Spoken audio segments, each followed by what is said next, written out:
आज हम यहां इकट्ठे क्यों हुए हैं? ये किसकी जमीन है और ये आवाज अपन को क्यों उठानी पड़ती है? 40 दिन से जो यहाँ 50 की डिग्री में यहाँ हमारे भाई मजदूर जो आंदोलन कर रहे हैं, वो क्यों कर रहे हैं? क्या उनको वो कानून के दायरे में रह करके वो काम कर रहे हैं और कानून के दायरे में ही वो मांग रहे हैं कि हमारी जो हक की लड़ाई है, जो यहाँ बोर्ड लगे हैं, बोर्ड के आधार पे हमें मजदूरी दी जाए, बोर्ड के आधार पे कानून लगाया जाए। क्यों नहीं लगाया जा रहा है? क्योंकि अपनी कमजोरी है, अपन संगठित नहीं है। अपन जातिवाद में, ये जो नेता और सरकारें आती है वो जातिवाद में अपन को बंटवारा कर देती है, भाई भाई को लड़ा रही है और अपन को दूरियां बढ़ा रही है। अभी वर्तमान सरकार को मैं कहना चाहता हूं कि वो रोजगार के लिए बोल रहे हैं कि रोजगार दे रहे हैं, जो हमारे साथ रोजगार छीना जा रहा है उसकी आवाज कौन उठाएंगे? और यहाँ हमारी जमीनें लाखों करोड़ों की तादाद में हेक्टर जो जमीनें जा रही है, देश डेवलपमेंट होना चाहिए, देश को डेवलपमेंट देखना चाहते हैं, लेकिन जो यहाँ विनाश हो रहा है वो कौन रोकेगा उसको?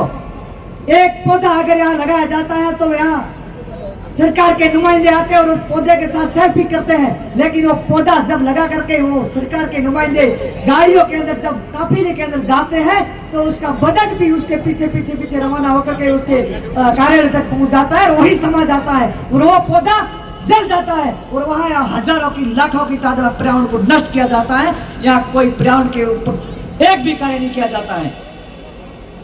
कौन कौन पूछेगा इनको?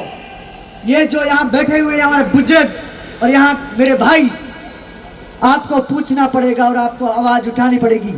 आप देख रहे हो एक डेढ़ साल से जो अपन आवाज उठा रहे हैं, आज हिंदुस्तान के अंदर ये आवाज जो पहुंच चुकी है और हर आदमी आज खड़ा है और अपने ऊपर देख रहा है कि राजस्थान, पश्चिमी राजस्थान में भोले भाले जो आदमी है उनको ठगा जा रहा था, लेकिन वो आज अपनी आवाज को बुलंद कर रहे हैं और उनको बुलंद करने के लिए आज अपना तालाब नष्ट किया जा रहा है। अभी जो यहाँ चेयरमैन साहब ने बताया कि यहाँ बावड़ियां थी वो नष्ट कर दी, क्योंकि उस टाइम अपन बोले, लेकिन उस बोली को ज्यादा था जो सरकार ने नहीं दी, इस कारण से वो नष्ट हो गई है। आज तालाब भी नष्ट हो रहा है, खरीद भी नष्ट हो रहा है। आज मेरे भाई रामगढ़ के उस क्षेत्र कनौट माता के मंदिर के क्षेत्र में 105 दिन से उस तपती धूप में बैठे हैं। वो किस लिए बैठे हैं? उस मातृभूमि के लिए बैठे हैं, वो औरण गोत्र के लिए बैठे हैं, वो हक की लड़ाई के लिए बैठे हैं। उनको आवाज ये जो पश्चिमी राजस्थान है वो देगा, तब जाकर के उनका मनोबल बढ़ेगा और वो जगह बचेगी। उस जगह को बचाने के लिए अपन सबको आगे आना पड़ेगा। हम यहाँ से जो 85-86 दिन जो जयपुर 725 किलोमीटर पैदल चले, पूरा जैसलमेर, पूरा राजस्थान साथ में था। और मैं आज भी यहाँ कहता हूँ कि आज इसी अपने पंडाल के अंदर मैंने पूरा हिंदुस्तान देखा है। गुजरात के लोग भी आए, एमपी के लोग भी आए, दिल्ली के भी आए और महाराष्ट्र और तमिलनाडु के लोग भी आए। तो आपको कमजोर नहीं हो, आपको खड़ा होना है। आज मातृ शक्ति इन सड़कों पे और इन अपने पंडाल में बैठी है, तो फिर आप कब जागोगे? अपने हक के लिए, अपने ऊपर जो कानून थोपे जाते हैं, सड़क पे चलने के लिए कानून, ढाणी में बैठा हुआ गरीब के लिए कानून, आपकी औरण गोचर के लिए कानून, इन कानून को बदलना आपको है। मैं तो यहाँ से खुला कहना चाहता हूँ कि जनता जब चाहती है तो सब कुछ कर सकती है और जनता अब चाहेगी, अपने हक के लिए चाहेगी, अपने आने वाले भविष्य के लिए चाहेगी, अपनी पीढ़ी के लिए चाहेगी। नहीं तो आप आंखें खोल लीजिए और जो हमारी वाजिब मांगे वो हम ये कहते हैं कानून के दायरे में रह करके वाजिब मांगों के ऊपर आप अमल कीजिए और कानून के तहत इन मेरे भाई बैठे हैं यहाँ तपती धूप में, उनका जो हक है वो आप छीनिए मत।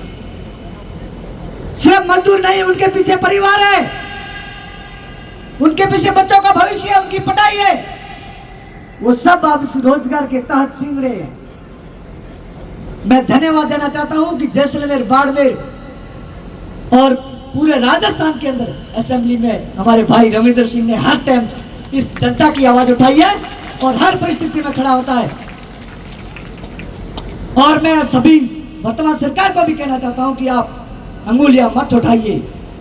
अगर आपको काम करना काम कीजिए, जनता आपको भी स्वतः ही कंधा पे बिठाएगी।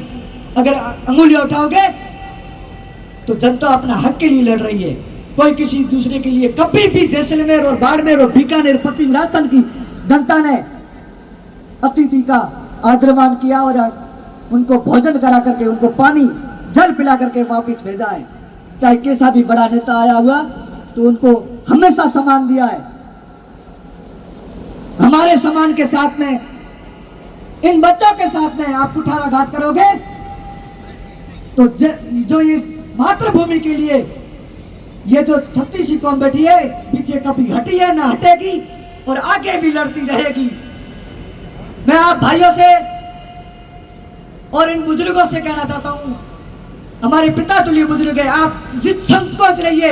आपकी जो ये औलाद खड़ी है आपके सामने, कभी इस मातृभूमि के ऊपर आंच नहीं आने देगी, हमेशा खड़ी रहेगी। चाहे हमें कोई कानून लेके आए, किसी भी जेल में जाना पड़े, कहां पे भी जहां जाना पड़े, आप दीजिए, हम खड़े हैं। लेकिन हम इस हमारे भाइयों को अगर आंच आई, जो रोजगार के ऊपर आप नाम ले रहे हो कि आपको हम स्वावलंबी बनाएंगे, हम आप ये करेंगे, ये आप देख रहे हो तगारी के लिए हम या मजदूरी कर रहे हैं। क्या सीख रहे हैं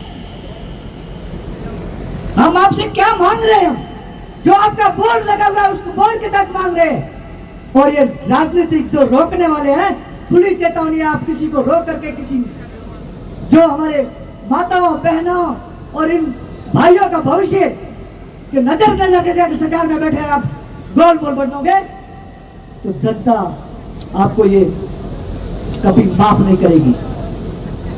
और क्यों बचाना जरूरी है? क्योंकि यहाँ हमारे पूर्वजों ने सिर दिए, जुझार हुए, हमारी माताएं यहाँ सतियां हुई,